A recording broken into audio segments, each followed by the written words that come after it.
Okay, shall I go? All right. Is this on? Yeah. Hello. Can you all hear me? Good.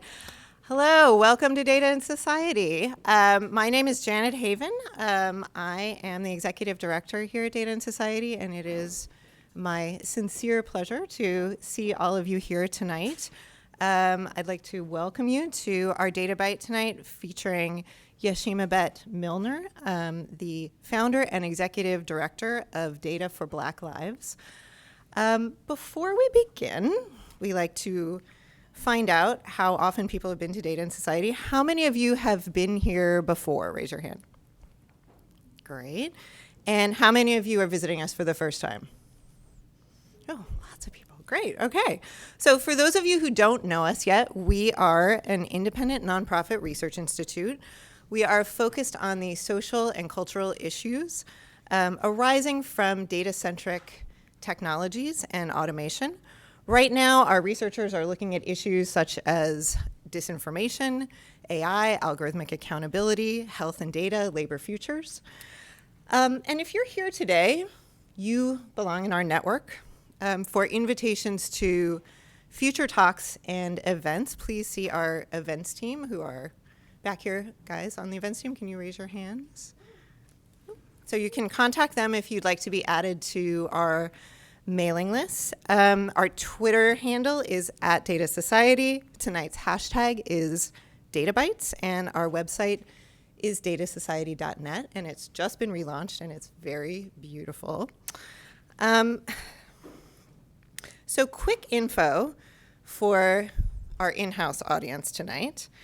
The bathrooms are behind you, two lefts. Tonight's talk is being live streamed and transcribed, and it will be available online afterwards. And we don't usually do this, but given the current environment, we ask you to join us in some health precautions. So there are places to wash your hands, of course. There is available hand sanitizer. We suggest that you avoid shaking hands tonight, and we will have single-serving drinks. We also usually have food at our receptions after Databites, but tonight, out of an abundance of caution, we're going to not have food. So please stay safe and be well. One important note before I turn things over to Yeshi. I ask you to join me in acknowledging the Lenape community on whose land we are gathered tonight.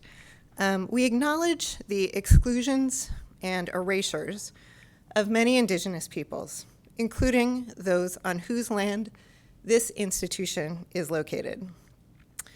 This acknowledgement demonstrates a commitment to beginning the process of working to dismantle the ongoing legacies of settler colonialism. Acknowledgements invite us to ask, what does it mean to live in a post-colonial and still colonial world? What did it take for us to get here? And how can we be accountable to our part in history? Please join us in building a network to ask how technology intersects with these questions and how these factors directly impact our communities. And along those lines, I also want to spotlight a call for participation that we released today for Unsettle, a workshop to interrogate data colonialism. It's coming up on May 1st. You can apply by March 25th, and you can talk to Rigo, Sierra, or Sarita to find out more. So there's Sierra in the back, and Sarita. There you are, over there. So I'd now like to introduce our speaker for this evening, Yeshi Milner. Yeshi is an Echoing Green Black Male Achievement Fellow, an Ashoka Fellow, and joins the founders of Black Lives Matter and Occupy Wall Street in the distinguished inaugural class of Roddenberry Foundation Fellows. Most recently, she was named one of Forbes 30 Under 30. Yeshi has a BA from Brown University and serves on the board of the historic Highlander Center for Research and Education. I am extremely delighted to welcome her tonight to the stage. Thank you.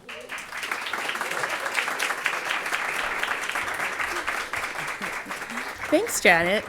And thank you everyone for being here and for braving an impending public health crisis on my behalf. I really appreciate it. When conference registration opens, I'll remember all of you guys.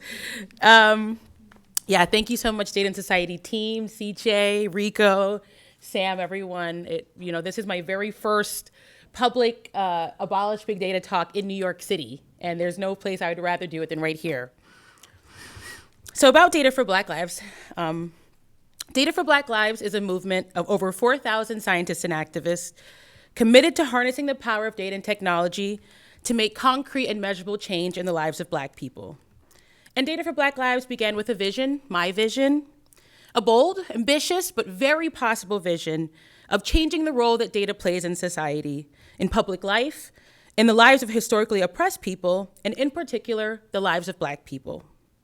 We launched Data for Black Lives with a conference at the MIT Media Lab in November of 2017, and nearly 3 years in, the vision has grown into a powerful force of scientists and activists, equipped with the skills, empathy, and the ability to create a new blueprint for the future. And we are continuing to grow. This year, we're responding to the urgency of the political moment, but also the request of people all over the US and the globe to bring the Data for Black Lives mission where they live. The mission, to make data a tool for social change instead of a weapon of political oppression. This talk is entitled Abolish Big Data. It's the name of my forthcoming book. It is also a call to action that recognizes that the bullets, police dogs, and fire hoses of the past have become the predictive policing, algorithms, data-driven voter suppression, and the facial recognition of the present. Algorithms and other big data technologies are the engines facilitating the evolution of chattel slavery into the prison industrial complex and have created the conditions for the crisis we face now. The prison abolition movement asks the question, how do we create solutions in our communities to social problems without recourse to prisons? In this talk, I apply that lens to big data. How can we reimagine the structures and industries that concentrate big data into the hands of a few? And how can we abolish the structures that turn data into a powerful and deadly weapon? This is not a call to end the use of all data, quite the opposite. The call to abolish prisons is not a call to end and abolish accountability, but to abolish a punitive, violent system that is simply not working for society. The call to abolish big data is to dismantle the oppressive structures and the industries that surround its use. Big data is more than a collection of technologies, a vast amount of information and different types of it. It is more than a revolution in prediction and measurement. It has become a philosophy, an ideological regime about how decisions are made and who makes them. It has given legitimacy to a new form of social and political control that has taken the digital artifacts of our existence and found new ways to use them against us. Big data is not new. It's not as novel or as revolutionary as we often worship it to be. It is part of a long and pervasive history, historical legacy, and a technological timeline of scientific oppression, aggressive public policy, and the most influential political and economic system that continues to shape our country and our economy, which is chattel slavery.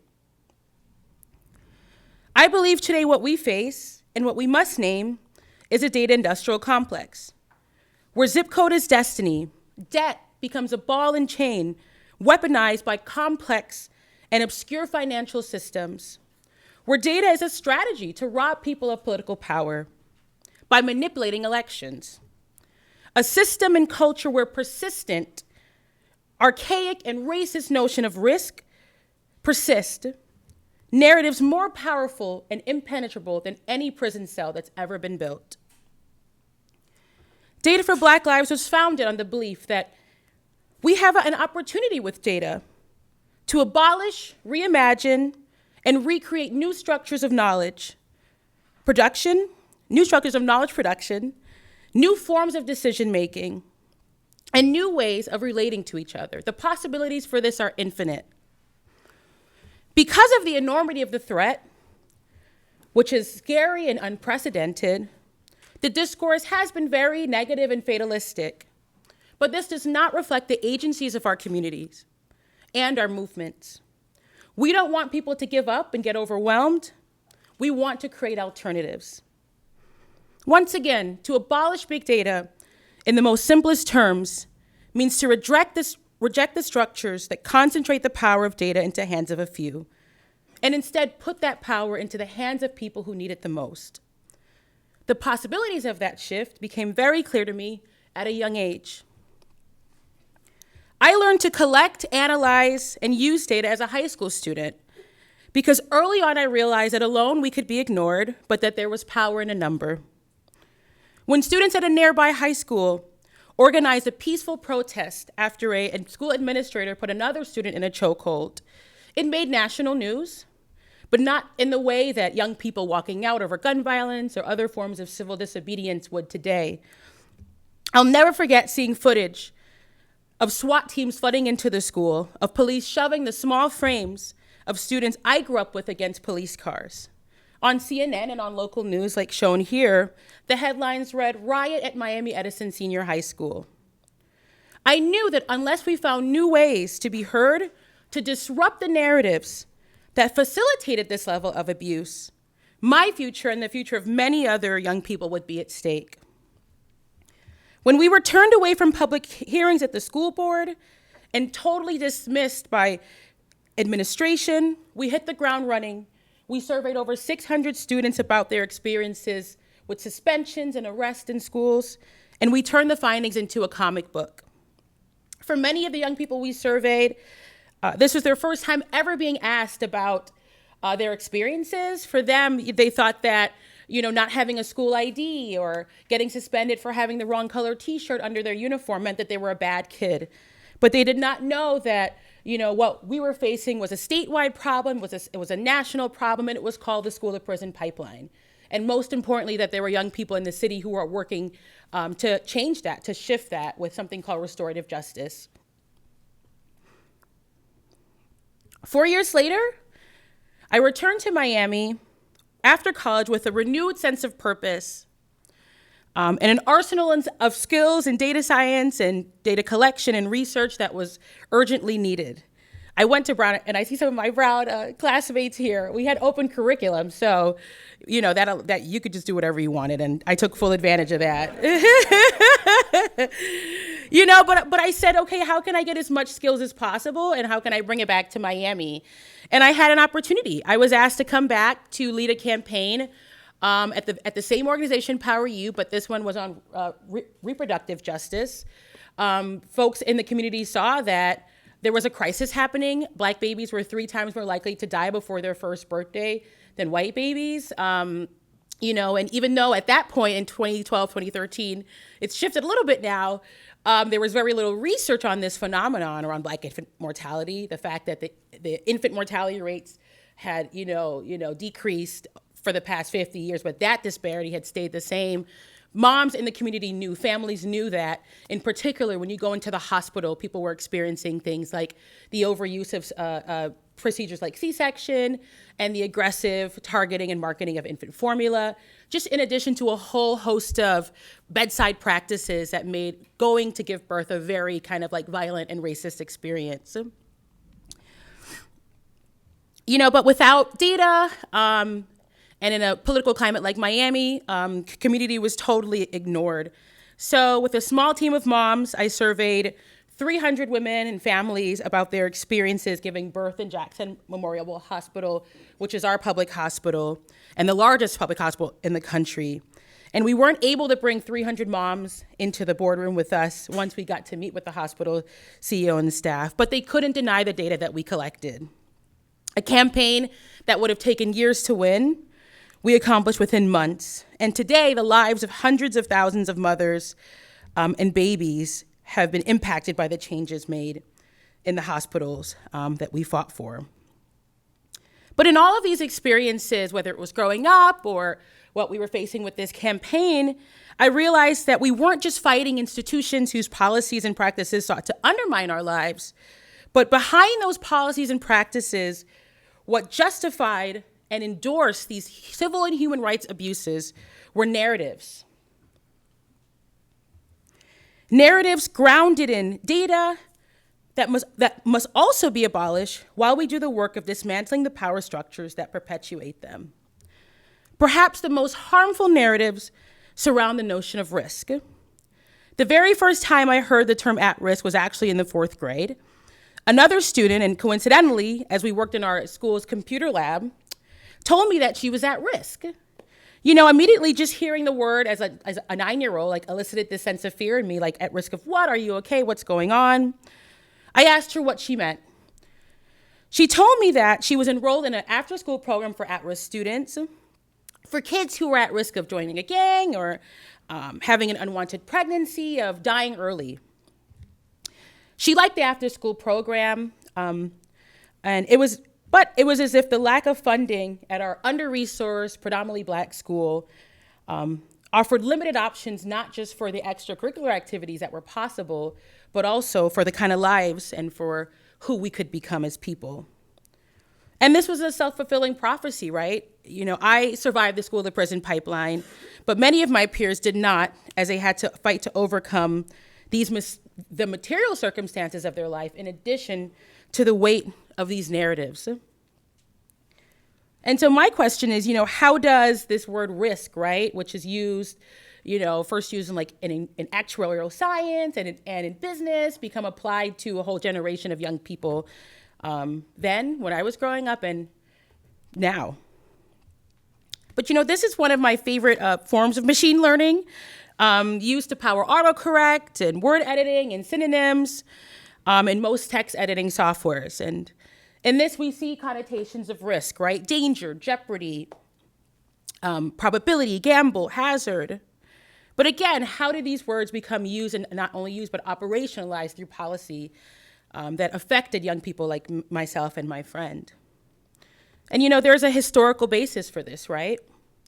With the end of the civil rights movement, the war on drugs, or as what I call the war on communities, and with the introduction of massive legislation to push forward the most violent civil and human rights assaults of our lifetime, mass incarceration, also came a wave of research and data that targeted Black communities and communities of color and sought to warehouse these communities into prisons. And this, you know, the super predator myth, I think it got prime time during the last election, but I think unfortunately the conversation was isolated to particular candidates, but wasn't really a broader conversation around how this myth is still persistent. But, you know, this was introduced by a social scientist and Bush administration advisor, John DeLulio, in 1995. He created a whole theory around this idea of super predators. A new generation of street criminals is upon us, and I quote, "The youngest, biggest, and baddest generation anyone has ever seen. Based on all that we have witnessed, researched, and heard from people who are close to the action," he wrote with two co-authors, "here is what we believe. America is now home to thickening ranks of juvenile super predators, radically impulsive, brutally remorseless youngsters, including ever more teenage boys who murder, assault, rape, rob, burglarize, deal deadly drugs, join gangs, and create serious communal disorders. At the core, the problem is that most inner city children grow up surrounded by teenagers and adults who are themselves deviant, delinquent, or criminal. And the point of this was to spark panic, to fuel this fear and hatred into tough on crime policies that proved successful for its objective, to criminalize generations of young people. But it took years for him to admit what we all know now, that there was never a threat at all, and that his predictions were not only wrong, but they were the exact opposite of what was happening across the nation. Years after this article, you know, after this kind of campaign of lies, and once he talks about converting back to Catholicism, but he actually retracts all the statements that he made. But by then it was too late, right? The policies were already in motion, and they became automated in the American imagination. And John DeLulio was not alone. This is another famous myth, crack baby myth, that was based on a study with only 23 participants, right? If there's researchers in here, you know that that's not enough sample size to actually pull any like valid findings. But again, with a whole bunch of media support and a lot of, political endorsement, this became such a persistent ideological regime, but also fueled so much policy. And later on, New York Times followed up with the original people who were part of the study. And one of the young ladies was the first in her family to graduate from college. And the findings were clear, right? The biggest, risk factor or whatever for, these children was not crack addiction, not even race, right? It was poverty, right?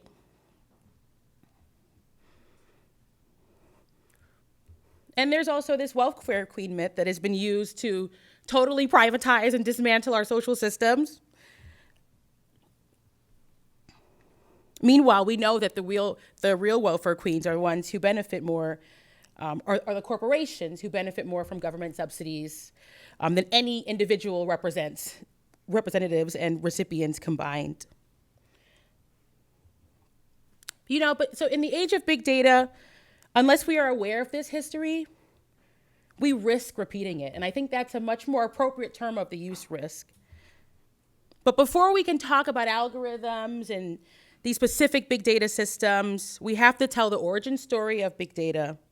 What were the economic, imperialistic, and colonial context that required the level of record keeping, accounting, and surveillance that have come to define the big data practices of today?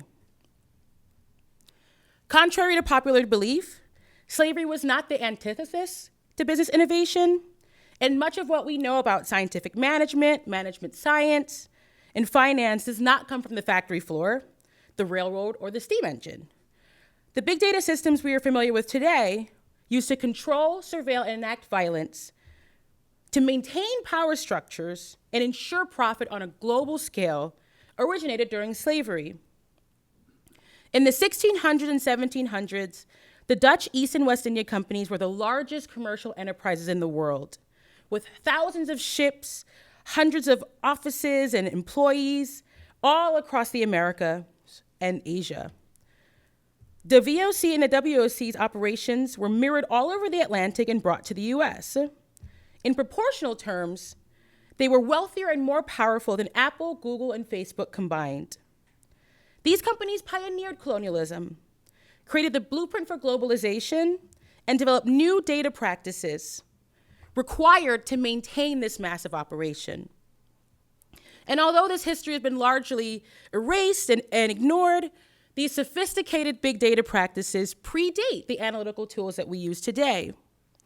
Big data practices were not engineered out of creativity or innovation, but in the deeply violent transatlantic slave trade, which trafficked 12.5 million enslaved African people to the Americas.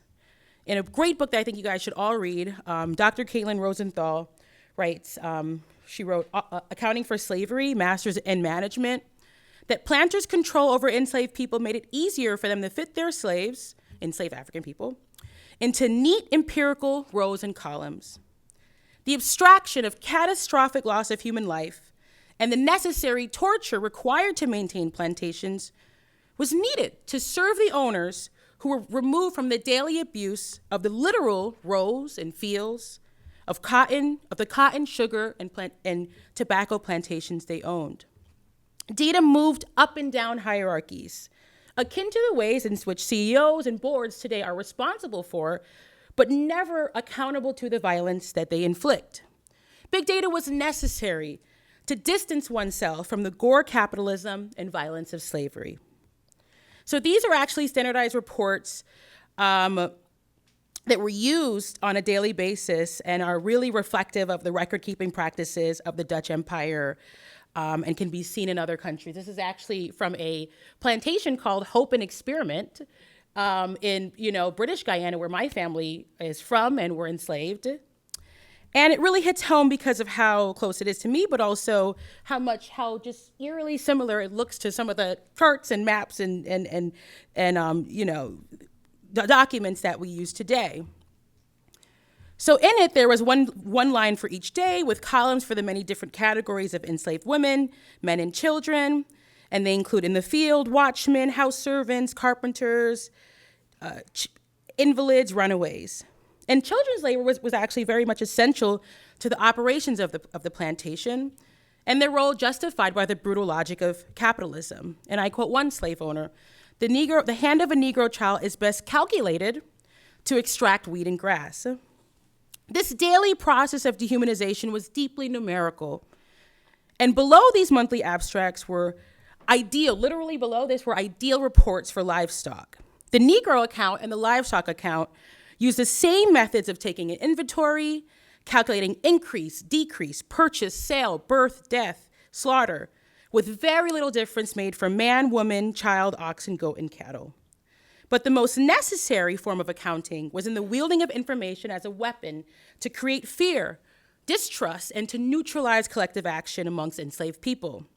From removing verses of the Bible that rejected slavery and using whipping, amputation, and torture to ensure that no one could read, write, or communicate at all. Keeping track of weapons, that was another important data collection practice, right? Just to make sure no one was taking something and starting a revolt. Information systems developed were created with the intention of eclipsing networks that allowed enslaved people to assert their strength in numbers, to become educated and informed, to organize and to fight back. All of these examples, and many more too, trust me, wait for the book, indicate the ways in which big data was born out of bondage. To emphasize my point earlier, big data is not as new or as innovative as we often see it to be, but it's really part of this long and pervasive history. We often say that no algorithm is neutral, that algorithms are opinions embedded in code, and this history reveals the extent to which that is true. And for those who don't know, I'm sure most people here know, but by definition, an algorithm, in a very brief way, is a set of step-by-step instructions to solve a problem. One example that I love to use is that a recipe is an algorithm. It's a list of instructions to make a dish, ingredients that make up a dish, and a result, based on what we define from the beginning of the recipe as success. Whether we want to focus on making something that is healthy or something that tastes good, regardless of health benefits, these decisions are determined by a question: what are we optimizing? Computational algorithms are layered, complicated. Their ingredients are not just raw data that is fed into them, and the result is not as simple as the outputs that come out of them. Scores, ratios, GPS routes, and Netflix recommendations. But as this chart demonstrates, history and values are what influence inputs and outputs, and most importantly, the very models that are trained and developed, the algorithms themselves. One example that I love to use, especially when I'm talking to different groups of people, regardless of what kind of work they do, is FICO scores, right? Contrary to popular belief, FICO is not a federal agency. I hope you all know, but it's the Fair, Isaac and Company, a for-profit entity started by William Fair and Earl Isaac, a mathematician and an engineer who 25 years ago sought to disrupt the risk and lending industry through the use of machine learning.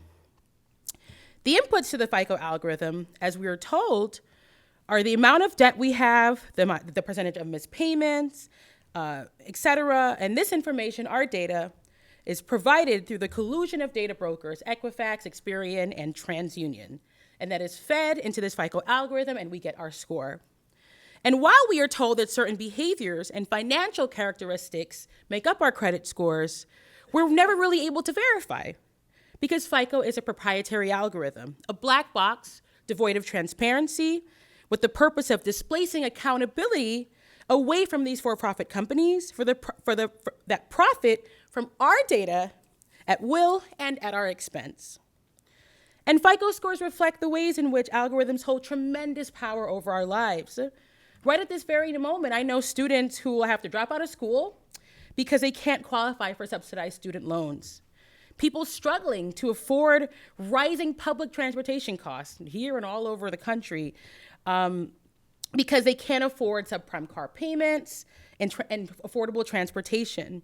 And even hardworking families right here in this city who are facing homelessness because they can't qualify to rent an apartment, all because of a 3-digit number.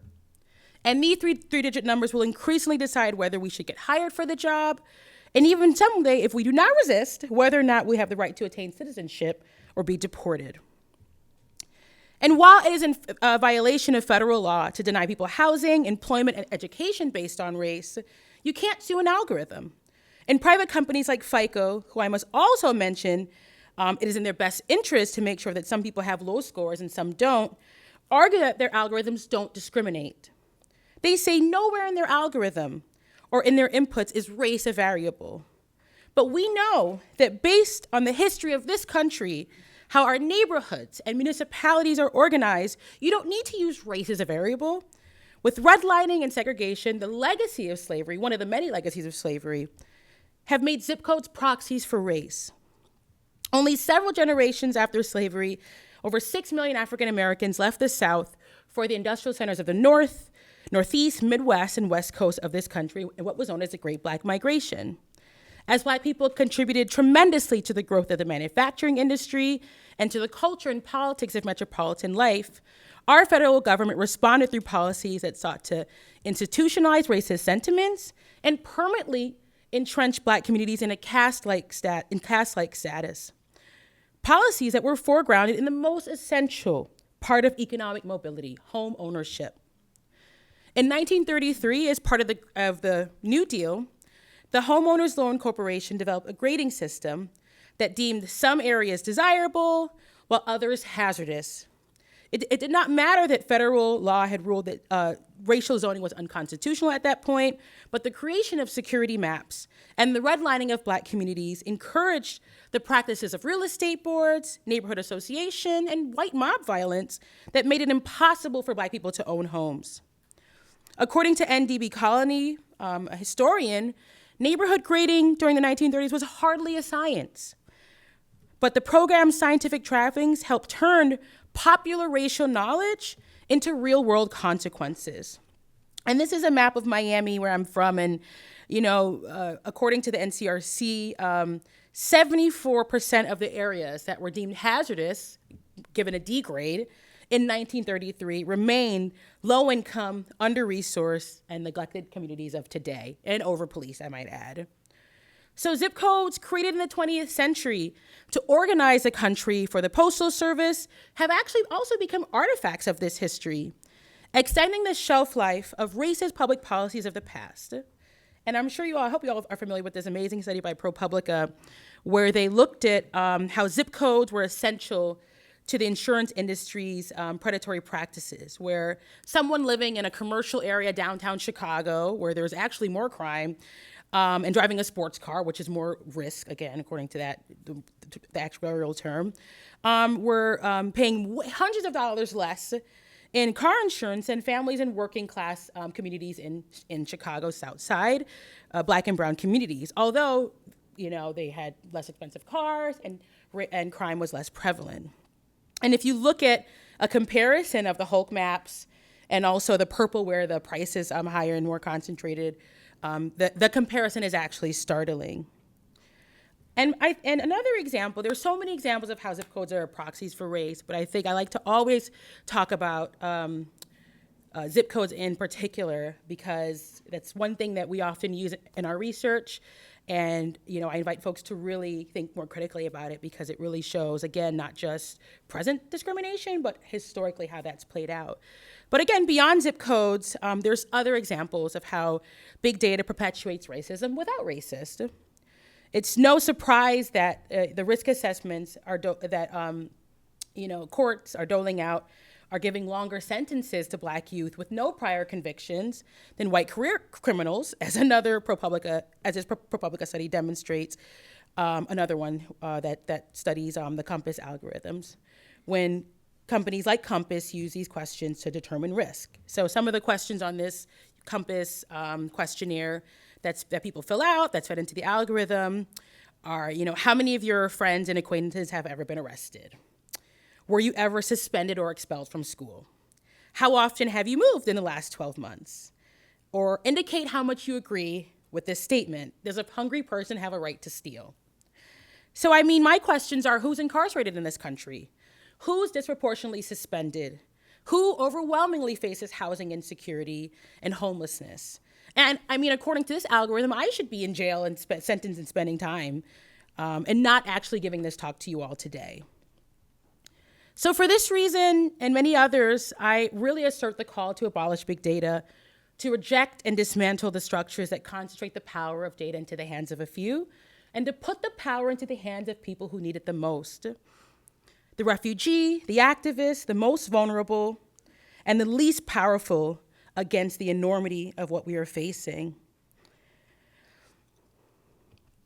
And given what we know now, I believe that this call to abolish big data is not simply a political choice, but it's an ethical obligation. And it's an obligation that's grounded in a critical vision. And this vision is what guides our work. To reclaim data as protest, data as accountability, and data as collective action. And here's some examples, some brief examples of what we've been doing. I'm going to talk a little bit more with Janet and a little bit about some specific programs. But when a coalition of teachers, students, parents, and researchers and organizers in the Twin Cities learned that the mayor's office, the sheriff's office, the foster care agency, and the school district were quietly planning a joint powers data sharing agreement to turn private student data and youth data into risk ratios, we helped them mobilize, right? I was called and asked to go to St. Paul in February because people said, our folks don't know what big data is. We don't understand predictive, algorithms, but we know that when they say risk ratios, already in the context of incredible, disparate income disparities, and in the place where, Philando Castile was murdered by the police with impunity, that this could only mean something that's bad for our communities and not good. And, by organizing and holding summits and doing strategy and also thinking of alternative policy and ways to, instead of doing joint data sharing agreements, but to actually listen to the demands that folks had been pushing for way before all this came down, they were able to successfully get the mayor and all these agencies to dissolve this plan and are currently working with decision makers to again, change the material conditions for folks in that community. And when the news broke that the data of 2.1 billion users were used as a weapon of political warfare in the 2016 election, we led a bold effort to hold Facebook to a new standard. It was simply not enough for us to make sure that Facebook never did this again. And I wrote an open letter to Facebook on behalf of the Data for Black Lives movement that laid out 3 demands. The first, to develop a code of ethics that researchers and staff at Facebook must uphold in the absence of important accountability protections, such as an IRB, right? Anywhere you go, you have to follow IRB standards, any research institution. And when you go on research.facebook.com, it's, really amazing how they have actual peer review type journal articles without the accountability and the human subject consent and all that other stuff that ensures that there isn't any ethical violations happening. And for us, in the context of Henrietta Lacks and the Tuskegee Airmen experiments, all the stuff around the personality quiz and all that stuff, it was just too familiar. And that's why that was one of our main demands. The second was to hire more Black data scientists and researchers and create an environment for those folks to thrive and not to push them out. And most importantly, the one that we're focused on now currently is to commit de-identified data to a public data trust. And a data trust, by definition, is a structure whereby data is placed under the control of a board of trustees who have a fiduciary responsibility to look after the interests of the beneficiaries. In this case, folks in the Data for Black Lives movement, but also the larger Black community, 44.6 million Black people in this country, right? And using them offers us all a much better chance to say how our data is collected and how it's accessed and how it's also used. And there's really some interesting experiments right now happening around data trust. Folks in the UK are experimenting with it. People at a group called Algorithm Watch that's based in Europe, their approach to data trust is by is creating this data donation portal where people can donate their YouTube and Facebook data for the purposes of building an infrastructure for something like a data trust, all to kind of collectively amass our data and again, to have more control and decision-making power and autonomy over how it's being used, right?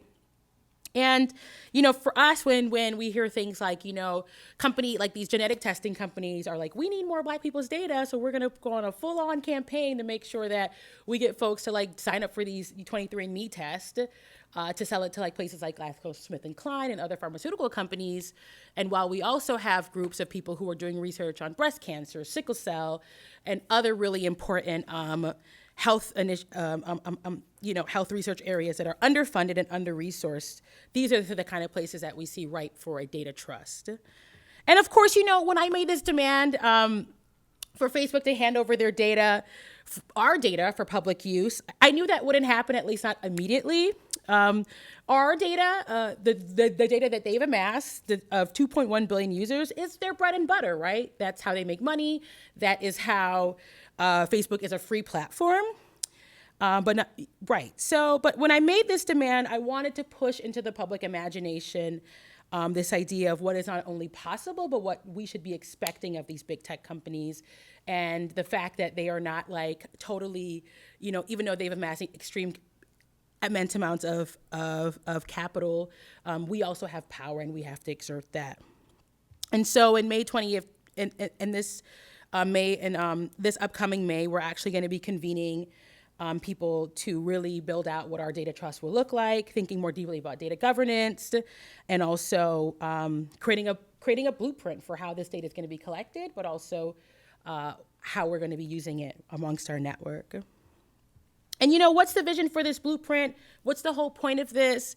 I think a data trust is a very important idea, but to what ends, right? And I think for us, to advance the work of the 4,000 people in our network, right? And to give them the tools, the data, the relationships, and the collective efficacy to make data a tool for social change right where they live.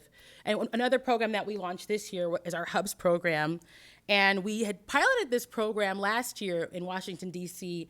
with a group of technologists, activists, and folks who have been meeting regularly, and decided that now was time, given our new staff and hiring a new infrastructure, that we could expand. And we got applications from all of these places and more. We're not starting with all these places, but it just shows you how many people are really, really eager to create this kind of space that happens at our conference, but to bring it locally where they live. And these hubs will serve as launch pads for distributed organizing, advocacy initiatives, and most importantly, the deep leadership development, the training of leaders with the technical skills, this vision and empathy to make real change right where they live. And finally, the Data for Black Lives Conference is the heartbeat of the movement that we're building. It's not only a laboratory for new ideas around the use of data for social change, but also for experimenting with new ways to build relationships by dissolving silos and building points of connection to target and dismantle the proliferation of bias through research and technology. And this is happening in December 11, 2020 at the MIT Media Lab. Ooh, yes, we announced it last week. So registration is opening in August, September. So look out for that. But anyway, to conclude, I want to wrap this up. I leave you all with the question, what are we optimizing? A future where the injustices of the past are automated and reinforced? A past defined by slavery, dehumanization, greed, violence, and control? Or a future vested in justice, fairness, solidarity? A world where all people's needs are met? Professor Dylan Rodriguez defines abolition as a dream towards futurity vested in insurgent, counter-civilizational histories, genealogies of collective genius that perform liberation under conditions of duress. Abolition is a process, not an end goal. It is the rejection of prisons as the answers to the world's most pressing social problems. And the process of abolition begins in our minds, in our organizations, our academic institutions. It is a new way of understanding the world. According to the Critical Resistance Handbook, abolitionist steps are about gaining ground in a constant effort to radically transform society. They're about chipping away at oppressive institutions rather than helping them live longer. They're about pushing critical consciousness, gaining more resources, building larger coalitions, and developing more skills. And I believe that abolition is against certainty. Abolition is against permanence. the permanence of the prison cell, the guard tower, the weapon, and its factory. Abolition is about asserting life in a system that demands death, casualties, human bodies as its tribute. Abolition is for us right now, while simultaneously being for generations to come. People we may never meet or see, but we must will into existence, just as our ancestors willed us. And I am confident that a new world is possible, a world that we can begin building today, right here and right now. And I invite all of you to join this effort, and I really hope that you can all be a part of our movement and what we're building. Thank you so much.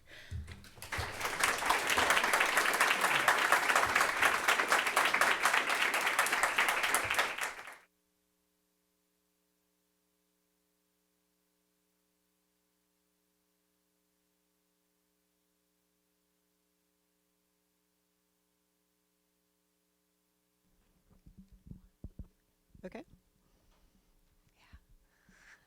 Yeah. Yashi, thank you so much. That was a fantastic. Hello? Hello?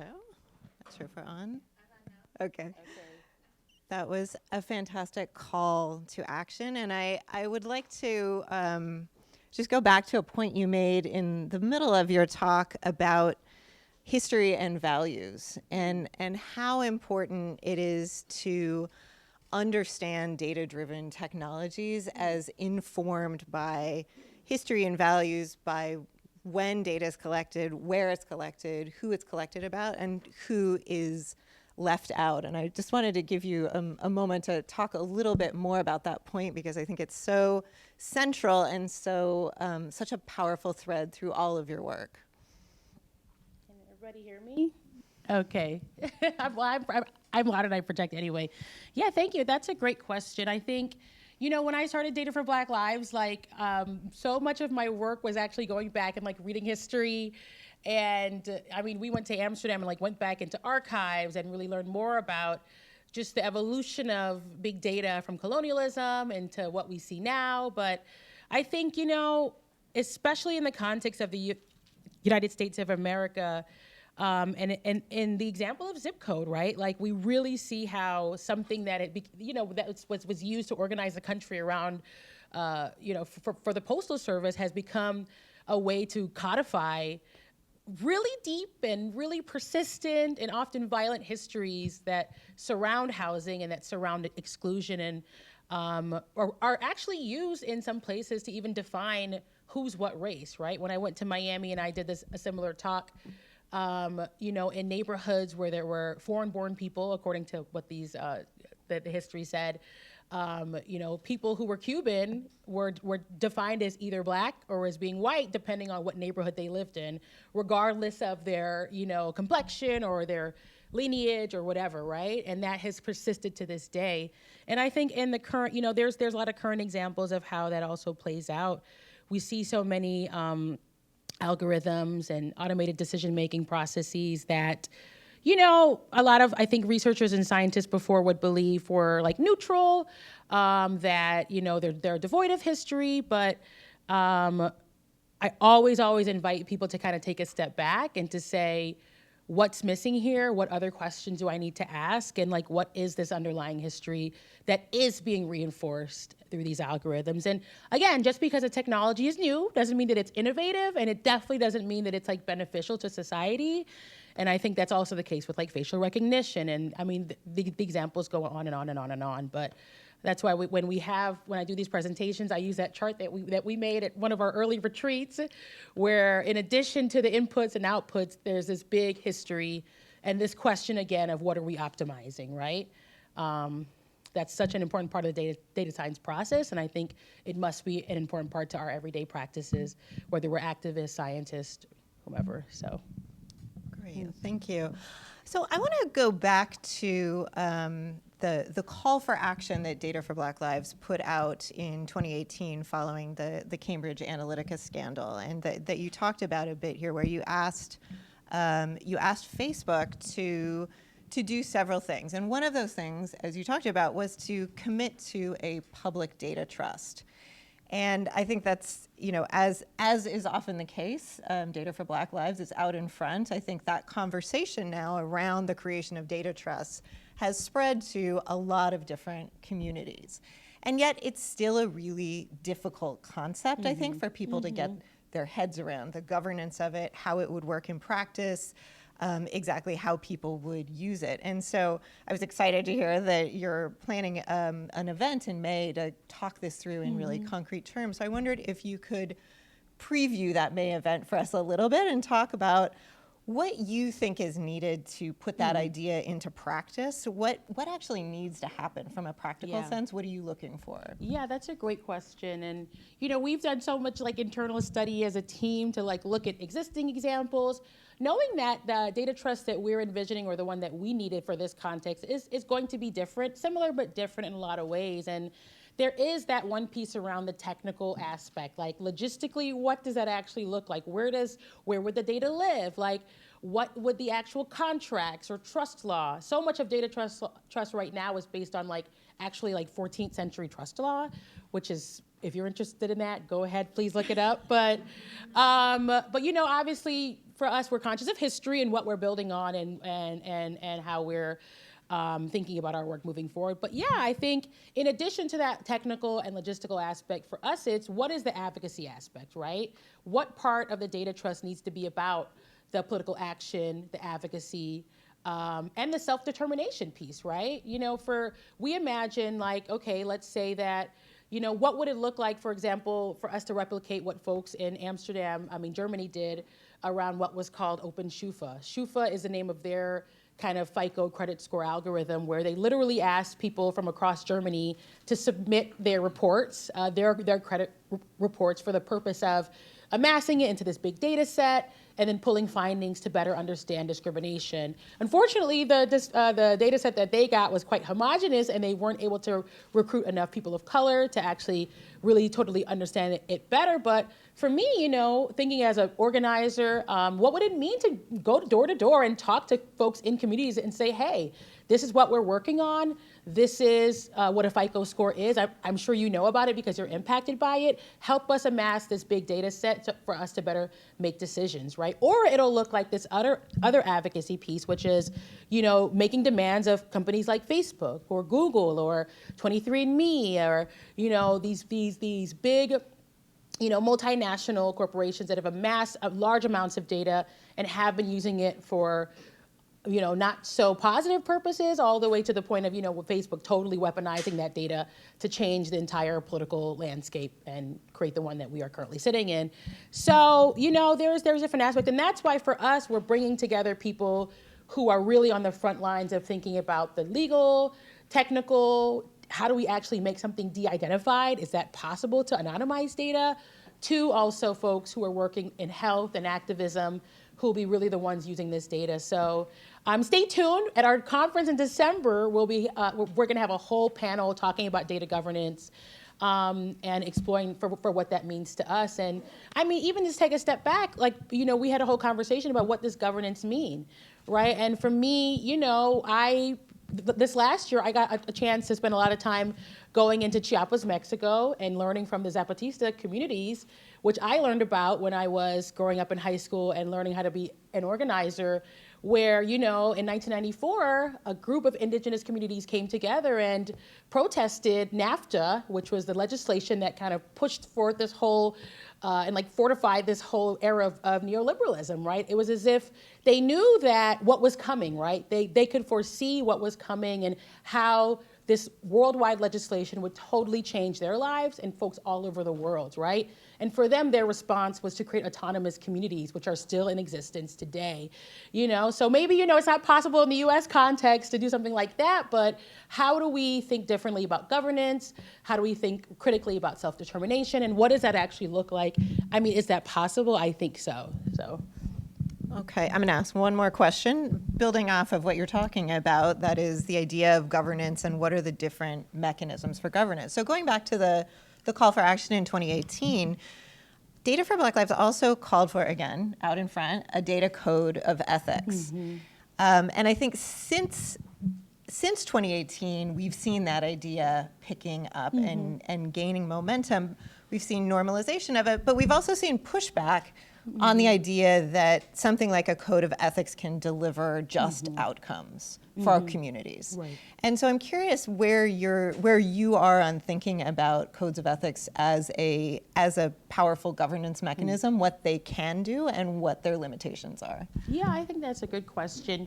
There's been lots of, as you said, conversations about ethics and, even who these are being funded by, right? We have lots of companies who have been putting forward their ethics statements and their guidelines.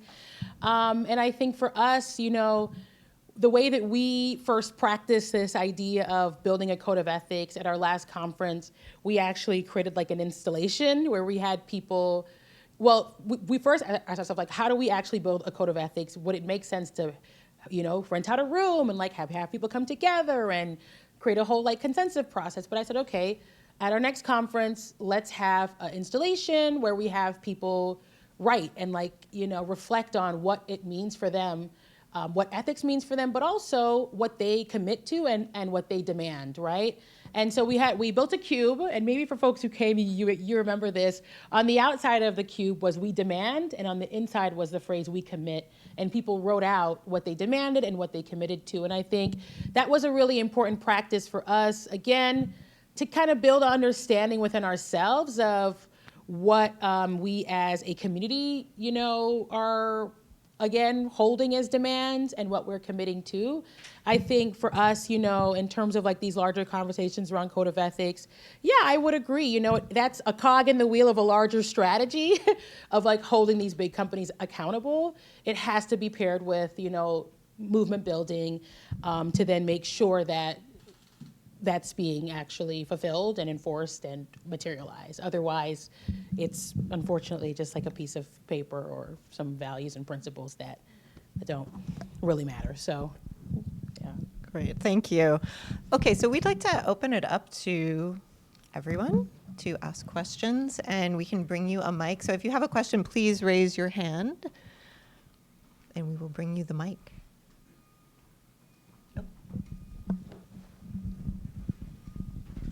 Hi. Hi, I had a great talk. I really enjoyed it.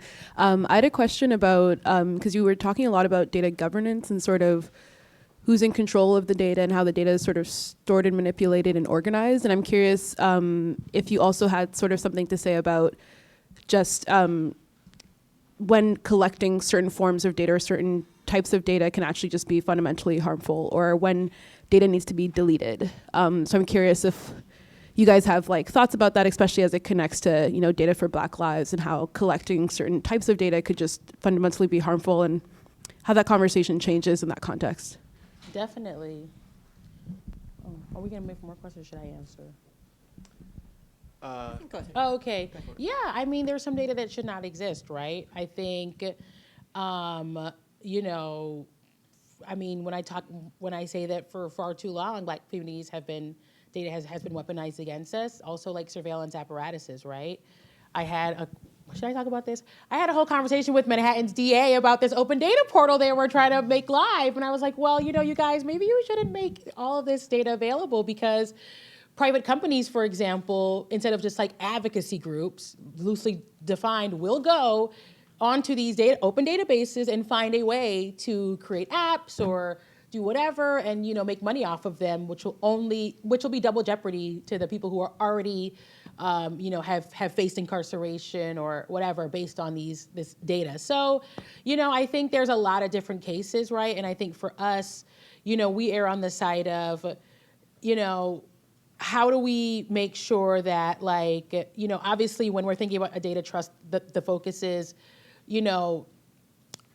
making demands of companies who are already using data, being sure about what kind of data we want to use, and how do we make those decisions is what are the kind of things and what are the research initiatives and ideas and questions that people in our network are really concerned about, right? I feel like, obviously this question around genetics data is a very important question, but I don't know. I'd rather have my data be used to address sickle cell anemia, Black infant mortality, and breast cancer, led by a group of Black women researchers who have been doing this work for a really long time, who are committed to the community, who have roots in the community, than like a pharmaceutical company like GlaxoSmithKline, right? So I think, these are the ethical questions that we're really facing.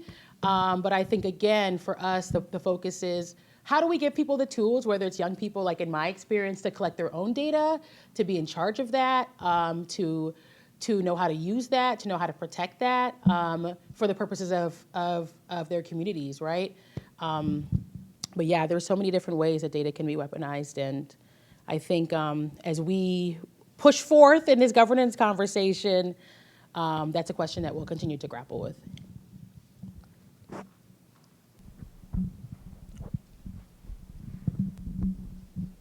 How would you change the teaching of math and statistics in public schools in order to incorporate the message of abolish big data?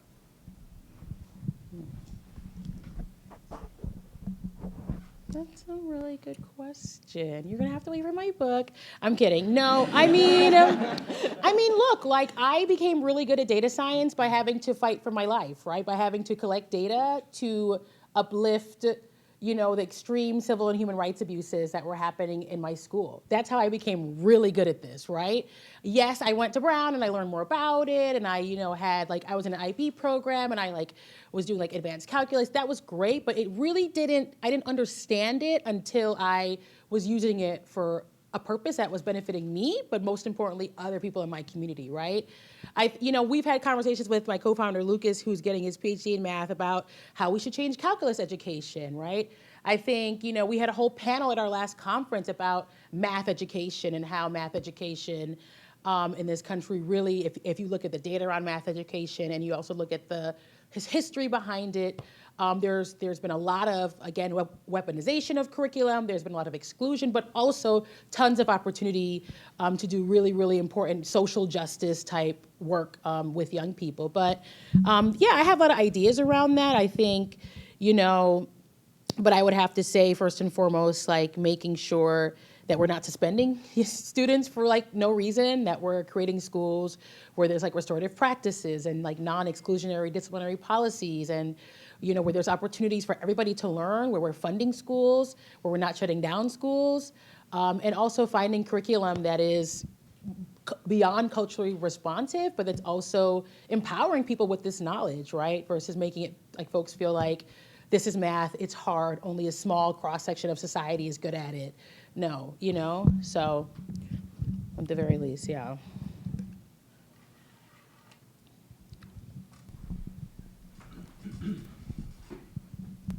Sorry. My name is Kyla. My question is around what you talked about in terms of value. I think it was really interesting that you brought up the point around the historical context and value of data and how we're looking at that and the impacts of the oppressed and marginalized.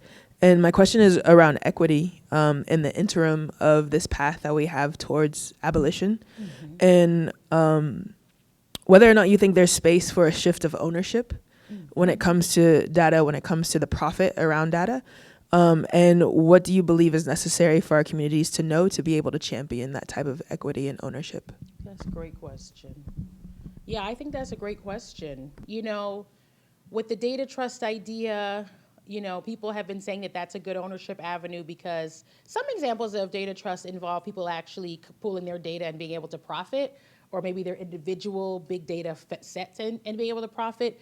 I don't think that's the same as what you're asking in terms of ownership. I think, for us, ownership would look like being able to make sure that the data that is about us is actually being used by us, and also for the purposes of, the issues, context, problems, solutions that are surrounding our lives, right? And that's, when I say us, I mean Black communities. People have been doing really interesting experiments around data cooperatives, and I think that is one avenue and one solution that could also work as well, data trust, data cooperatives. And I think this larger question around education and how do we get people from one place to the other, I think about this a lot Because, when we say making data a tool for social change instead of a weapon of political oppression, like, that's a cultural change. Like, that's a consciousness shift, right? And I experienced in so many spaces, especially, folks who are like, yeah, like folks in Black communities, people who don't know what an algorithm is, who don't know what predictive algorithm is or what big data is, but they understand FICO because it's had such an important influence in their lives, right? They understand Compass risk assessment scores because inherently it's impacted them. Like, I had experiences going on Capitol Hill and I'm explaining something like a FICO algorithm to senators, and they understand and explaining it the same way as I would to my grandma, and my grandma gets it more because she's so much closer and so much more directly impacted. And I think for us, we really are so focused on, like, how do we talk about these issues in a way that is obviously accessible, that's obviously inclusive, but most importantly empowering, and that is pushing people's imaginations, right? That's why, even though we're not totally sure what a data trust looks like, we're gonna push these demands, right?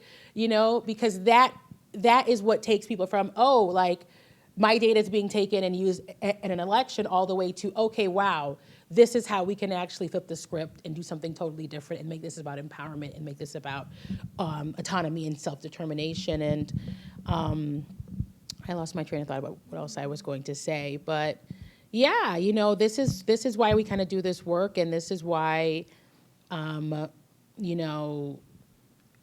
education and this main principle at Data for Black Lives, which is really about using this datafication of our society to make, like, bold demands, maybe not totally new demands, but like bold demands for racial justice, right? So many of the things we are asking for now are, like, not new, but we have an opportunity that with the exposure of these problems and a new way of looking at it. But yeah, that was a great question around ownership and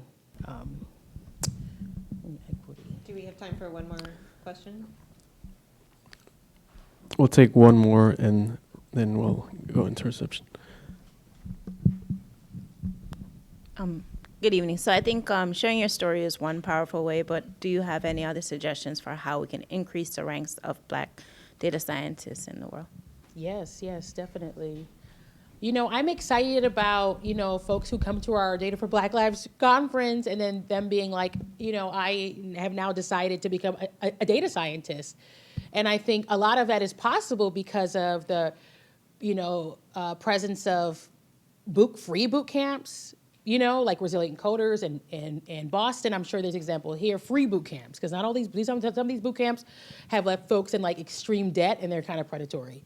But also, master's programs that, are specifically for, I know Northeastern has one, specifically for folks who are, like, who did not major in a science or a STEM field and are able to pursue computer science. And I think too, I learned how to do this work, and so many people are actually getting practice by getting connected to folks in our network who need some kind of data science capacity and support. And one of the other things we're working on that I'll plug is a way to actually make these volunteer opportunities and these job opportunities more like all in one place besides our, like, Facebook group. And that's this switchboard app that we're creating where literally people can go on there and find ways to volunteer, but also find support. Like, before I was the human switchboard for a long time, people would call me and be like, okay, Yeshi, like, we're, lawyers in Miami, and we have all this ICE data, ICE, Immigration, Customs, and Enforcement. I don't know how they got the data, but they got it. And, they're litigating, so they don't have the time or the capacity to actually really work on it and pull findings. But is there a data scientist that you can recommend that we can work with to get this done? And in that case, we would send somebody who's wanting to learn and wanting to get that practice, because that's how you learn, right, by doing it. So I think that, and also what I said around these alternative education pathways, but I mean, supporting young people who are in school now. So many of the, I do lots of talks at universities, and so many young people, young Black people, are like, okay, I'm majoring in data science, and I'm going to go work at a entry-level data science job. And for me, I'm excited for them, but I'm also just like, entry-level data, like, that's what what are they like? What are we preparing them for, right? To work at places like Google, Facebook. How do we create the support systems, whether it's communities like Data for Black Lives, whether it's in our families, in our homes, to actually make sure these young people go into these spaces and are prepared, are ready, but also like really grounded in themselves and can thrive in places that are often volatile environments, right, to say the least. So I think there's lots of different ways. And again, you know, we have a lot of content and amazing panels on our YouTube from our last conferences that really talks about this. One of my favorite ones was from our first conference, a panel entitled "Where Are the Black Scientists?", where we have scientists talking about their experiences, but also what are the structural changes that need to happen in order for us to have more Black folks represented. Thank you. Thank you, everybody. Thank you, Yeshi. Thank you. So just some minor housekeeping. If you are able and can help